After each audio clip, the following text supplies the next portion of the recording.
Starting the new year off with some great news brought to you by our lovely White House. Jeff Sessions nixes Obama era rules, leaving states alone that legalize pot.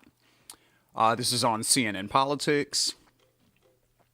Attorney General Jeff Sessions on Thursday rescinded a trio of memos from the Obama administration that had adopted a policy of non interference with marijuana friendly state laws.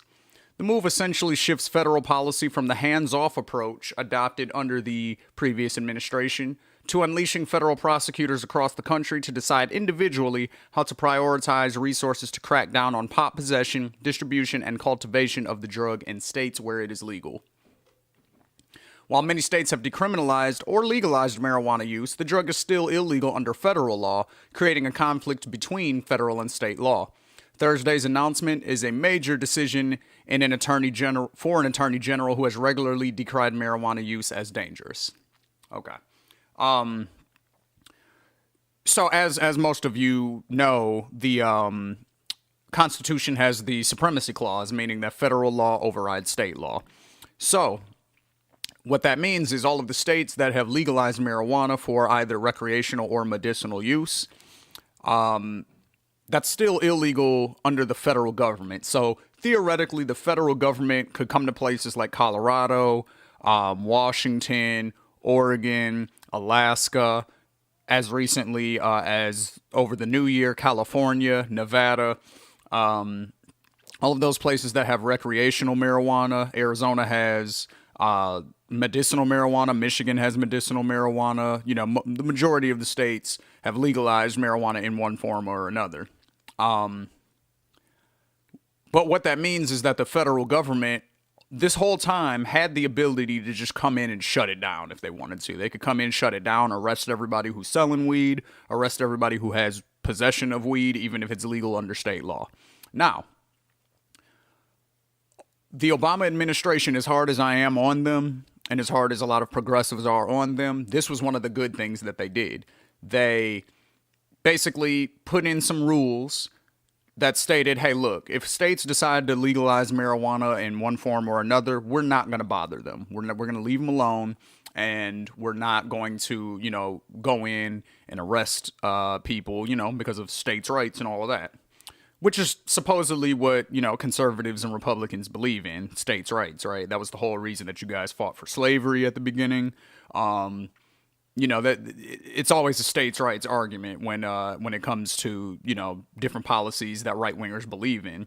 But when it comes to marijuana, Jeff Sessions has said things like, good people don't smoke marijuana.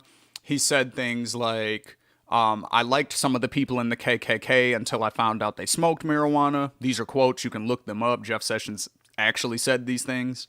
So it looks like he's bringing that vision to fruition, if you will. He is going to roll back all those policies. So now everywhere where it's legal, medicinally or recreationally, now you're back at risk.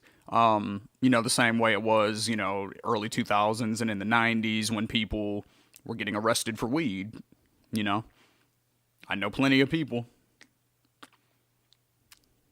Yeah. So, what I want to do right now is, because I don't want to just say it's because of Big Pharma. So what I'm going to do is, I'm going to look up to see how much money Jeff Sessions has taken from the pharmaceutical industry. Because I am willing to bet that that's the big reason why he is ruling this way. Do you really think he believes that marijuana is dangerous? It's really a Schedule 1 drug that is equal to heroin and cocaine, which is what a Schedule 1 drug is, meaning it has no medicinal properties. You're not allowed to do research on it. Let's just check it out. I'm going to do a quick Google search. So Jeff Sessions pharmaceutical campaign contributions.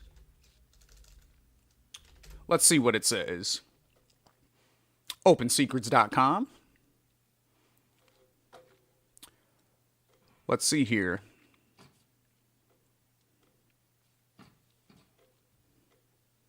So they're really just listing all of the companies. Let me see.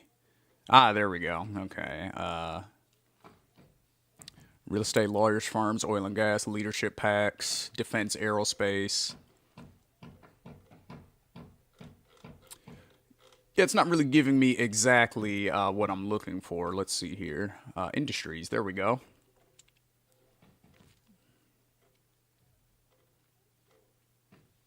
Health professionals. Let's see here. $48,950. PACs gave him $37,500 of those dollars. That's a pretty significant amount of money. Pharmaceuticals, health products, $32,100.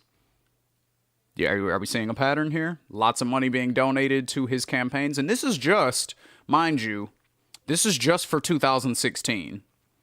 This is not for the whole, for his whole time in office. This is just 2016. That's a significant amount of money. Quick math. Let's see. Health professionals, 48,950. We'll round that to 49. And then pharmaceuticals, 32,100. We'll take that down to 32. So 32 plus 49, 2 plus 9, 11, 3 plus 4, 7, plus that 1 that you had to carry over. So $80,000 roughly. About thereabouts. That's a lot of money for one year.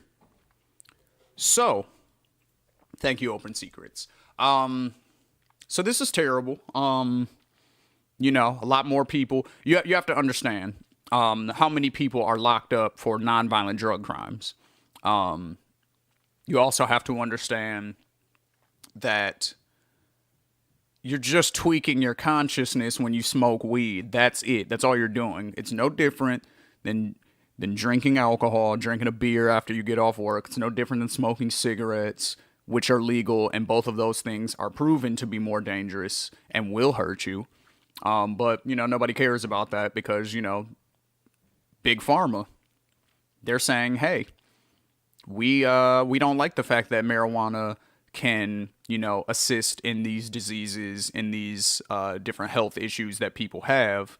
And, you know, we want people to keep buying pills that they pretty much become addicted to and need to keep using, which also, unintended consequence, leads to the opioid addiction that's going on right now. If you're prescribed hard drugs and they cut your prescription off and you become addicted to those drugs, you're going to have to get your fix from somewhere, right? And it's not like they're paying for rehab. You know, they don't even want to give us health care. So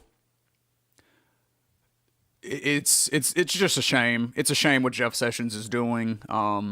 It's a shame what Trump is allowing him to do. You would think he's this great businessman.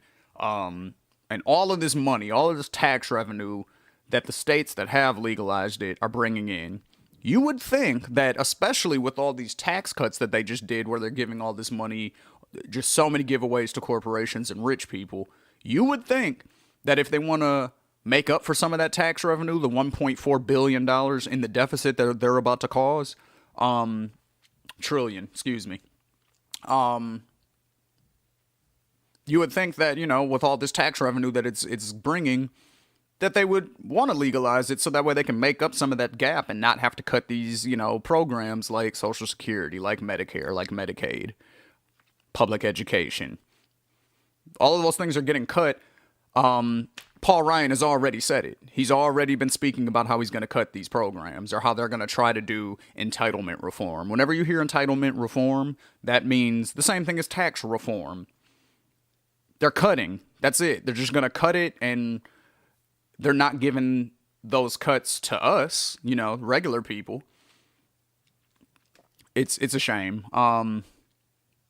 So I really hope that this doesn't happen, but, you know, today's Thursday, and per the article, it said that it was happening today, so we'll see how it goes. Like, share, subscribe. Thank you for watching Midwest Coast Politics. Appreciate you guys. Have a good one.